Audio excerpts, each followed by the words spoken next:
How you doing? So I got a couple notes. What I want to do is do a solo Rathma video for you guys, just covering everything, from the gear to the benefit of Rathma versus other sets, the play style, how to correctly push solo with this set, and even a little Season 12 breakdown for what we can expect for the future. So first, let's get to who I am. I am OG Lame Boy, aka the Tomato Sauce Boss. That's the two names you can find me on, twitch.tv/lamebois. Basically, I'm an older Diablo player. Last time I played was Season 7, where I was top 20 in solo, hardcore, and softcore wizard pushing. I was actually top 10 when I quit in both, but you always get bumped down a little bit at the end of a season if you don't push to the very end. So that's me. Now let's get right into this because I want to make this a quick video. First of all, Rathma. What is the benefit of Rathma versus other sets? My opinion. Again, this is all my opinion. I think Traghouls plays absolutely terribly. I played around with it, I messed around with it, I fished with it. It is not my cup of tea. I greatly enjoy the playstyle of Rathma, and I also started the season a little bit late, so I really didn't get into the Anarius setup at all for solo play. I really took to the Rathma set. It was the gift, and I've been pushing on the set since about Paragon 600 or so. I've got about 700 Paragon levels of pushing in me. Obviously, I ran a lot of rat runs from 1,000 to 1,300, but up to Paragon 1,000, I was pretty much a strictly solo player until I joined up with Squad. Let's get right into the gear. The gear breakdown, I go a very CDR heavy build, as you can see, for solo pushing. I keep it, try to keep it as close to 50% as possible. You can see right here. Okay, thank you, Templar. But you can see right here, the optimal roll on gloves. I want to get into gloves first and foremost. The best roll is obviously going to be rolling the intelligence off and getting attack speed, critical hit damage, critical hit chance, and reduced cooldown of all skills because of the way the mages work with attack speed. It's not breakpoints, they're just doing more damage per cast, which is, really rad. But you gotta really be a beep boop skadoop to get those rolls. I got these gloves and I have these. I use these ones for speeds, but I want to really get out of that and just stick to solos. So for solo play, I roll cooldown on gloves. Shoulders, I use area damage just to milk a little bit more damage out of the set. I find that since I'm a one-shot, whether I do 15% health or area damage, I rock the area damage. Now I do have these for when I just do solo gem levels like speed 95s. And I rock a Unity in place of the COE because you really don't need the extra damage for 95s. It's just really nice never dying, so I rock that Unity. But back to the push spec. So again, you're going high cooldown, at least I am. That's what works for me. It's not going to work for everybody. Anywhere above 44% is pretty good. That's just based on your COE cycle and when you pop Land of the Dead. It'll keep you kind of on pace. I like to have a little bit of extra time, and I like to get as many Land of the Deads out with Sim as possible throughout the Rift. So for me, 49.22% is my sweet spot. I'm going to show you why. I got 8 cooldown on the gloves, 8 cooldown on the shoulders. I have the cooldown gem in here, and I got a really lucky roll on a primal rat helm. I have 8 cooldown on my COE. It's not ancient, but with the 196% there plus a little extra resistance, it's a very, very good COE, and it's really hard to replace that. So you just gotta stick with what you have here. Then I roll cooldown on my Sith, 10% here, and you have to have max cooldown on the shield. On your push spec, you really want to have max cooldown rolls on everything.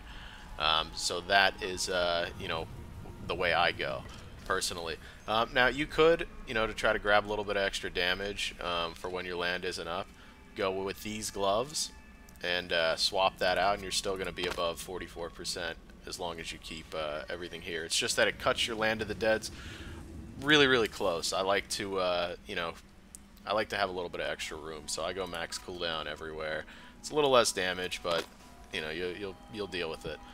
Now, how do I play? Obviously, I go Land of the Dead, Sim with the cooldown. I'm just that's my big damage windows. Everything else, I mean, I can kill an elite without it up, but I prefer to just blow the elites up. Let's get right into the actual play style. If you watch my videos, you see that you know, there's certain times when it's okay to die. Generally, that's when your death timer is it matches up with how much time you have left on Land of the Dead and Simulacrum. You're already procced, right? That's an important part of this. And by dying, you're going to reset not only the cooldown on your Land of the Dead and your Sim, but you're also going to reset your, what do you call it, your proc. So, let's say my death timer's at like 15 seconds. I have 16, 18 seconds left on my cooldown of Sim and Land of the Dead, and there's an elite on my screen. I'm killing myself in that scenario. You know, if I've already procced, I'm killing myself in that scenario. And the reason why I do that is because I'm going to reset the cooldown on my Land of the Dead and my Sim. I'm going to come out, it'll be halfway through cold by the time I respawn, pop down Land of the Dead, pop down Sim, blow the elite up through physical, and then, you know, rinse and repeat. Just go through the rift that way. Now, you really don't want to kill yourself if Sim is up, because you're going to be able to keep your 10 mages up with max damage, and you have 30 seconds of Sim if you run the full damage version of this spec, which is what I do. I don't mess with Traveler's Pledge. I'm going for longer Sim uptime, longer hard-hitting mages, and we just, you know, lawnmower through the rift.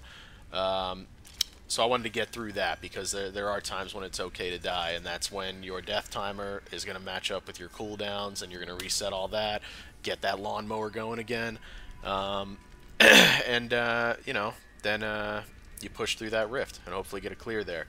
Now, obviously, every spec has a ceiling. You know, Trags is like a full fishing nonsense spec. What I really like about Rathma is that the skill ceiling is really, it's not 100% based on the rift. Obviously, there is some fishing involved. You know, you need the right pylons once you get to a certain point. But this spec is a lawnmower. You're going to go through every rift and you're going to kill the mobs, and you know, and you can deal with a range rift, you can deal with a melee rift, you can really deal with anything as long as you can dodge the projectiles. Certain maps are much harder to see, like the snow maps or that ridiculous red map that they need to get out of the rotation. You can't see anything if there's projectile mobs in that map. You're just going to die a lot. Also, shock tower maps, I really don't do them as first level maps because it's just annoying to me unless the mobs are like perfect. That's just personal preference though. So as far as, you know, the maps and the mob types, it gets down to what we've always been looking for, you know, for the last 13 seasons in the game. I mean, I haven't been here since season 7, but everybody knows what rift they need at this point once you get to a certain point. Unburied is always going to be the best when you have Unburied and Dust Eaters. You know, you get a lot of elites out of those maps, you get a lot of progression out of those maps, slow-moving melee mobs, and that's perfect for this build. But if you go through my videos, I've cleared 100 plus of, you know, all types of rifts, all types of range mobs, all types of, you know, everything. You know, there's even areas where you can skip in the rifts, but you have to kind of feel it. You gotta really evaluate it, to figure out if it's going to be a good skip, and go for it. Like in after you blow up a yellow mob, once you're like, you know, at 103 plus, I'm gonna say 102 plus, even 100 plus, depending on your damage. Sometimes you're gonna blow up this yellow mob, and they're gonna have horde, arcane, mortar, nonsense, you know, minions, or maybe not horde, or you know, whatever. But arcane and mortar. Mortar is like the bane of your existence, as is frozen. But mortar is horrible, so I'm always skipping after I kill that first yellow elite. You know, I'll take 2 deaths to get the heck away from those minions. It's not going to matter with the amount of time that you're going to waste dying there over and over and over again. So you have to weigh the positives and the negatives. Yeah, but I mean, other than that, though, you do want to just really look at this spec as a lawnmower. You're mowing your grass. You know, you're not going to skip any packs in your lawn, you know, unless like 6 squirrels are out there throwing mortar balls at you while you're trying to mow the lawn. Then you're probably going to skip that area of the lawn. But other than that, that's why I kind of call this the lawnmower spec. Um, all right, now what I also want to get into is a little bit of a season 12 breakdown. Really only want to focus on solo here. Um, the spec itself is getting a buff, a pretty large buff if you ask me. With the buff that Sith of the Cycle's getting, it's you're getting a little extra buff there. You could actually mess with bone armor instead of the skeletons. However, in my opinion, you know, that might only come into play in like the very end of pushing your Rathma set. I think you know, command skeletons with the freezing grasp is just really good to have for pushing through the actual rift, especially when you're dealing with ranged mobs, throwers, spear throwers, bog and dart people, skeleton archers. You know, I use the CC on these guys to get through a lot of different rifts that, you know, if I didn't have the CC, I would have to quit out. Well, that pretty much does it. I don't want to take up too much of your time, and I actually have to go and, you know, work and live. So I wanted to go through all of that. That's pretty much it. Thank you for watching. I hope this helped you as far as pushing your Rathma set to the max. My seasonal goal is 105. It's gone up over as I've progressed. Initially, I just wanted to get that like 98 out of the way so I could match what I did in my Wizard Season 7. Then once I saw how easy 98 was, I went for the 100 clear. Once we got 100, you know, I'm looking at 105 now, and that's my goal for the season.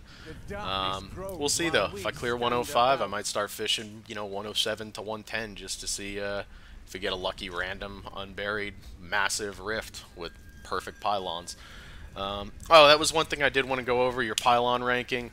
For the way I play with heavy CDR, channeling is my best pylon. I'll second, my favorite pylon second is going to be shield if I'm in the middle of the rift. If I'm closer to the Rift Guardian, obviously power usually is my favorite there.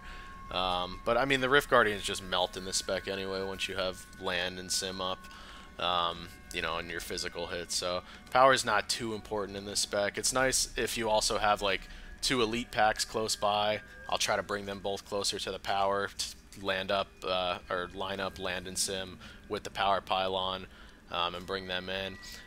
Conduit, you can kind of do the same thing. If the density's bad though, just grab it and run forward. Kill everything you can. You know, keep your mages summoning as your conduit's going. Before you know it, you're going to have 10 mages up and a conduit pylon. Run right next to an elite. You know, if land and sim are down, you go for it, in my opinion. I just go for it. You'll see it in my 104 clear. Just straight went for it. Saw the elite, zip lined it to him, didn't have land and sim up, took him out anyway, and went that route.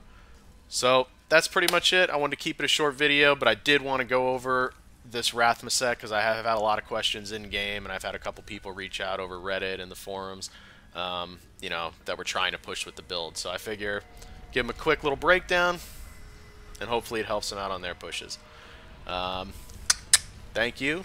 Twitch.tv/Lamebois, LAMEBWAH is my little Twitch channel, my humble Twitch channel. So come on by. I'll leave this video up there, and I'll also put it up on YouTube because I know a lot of people don't like going to Twitch. Thank you so much.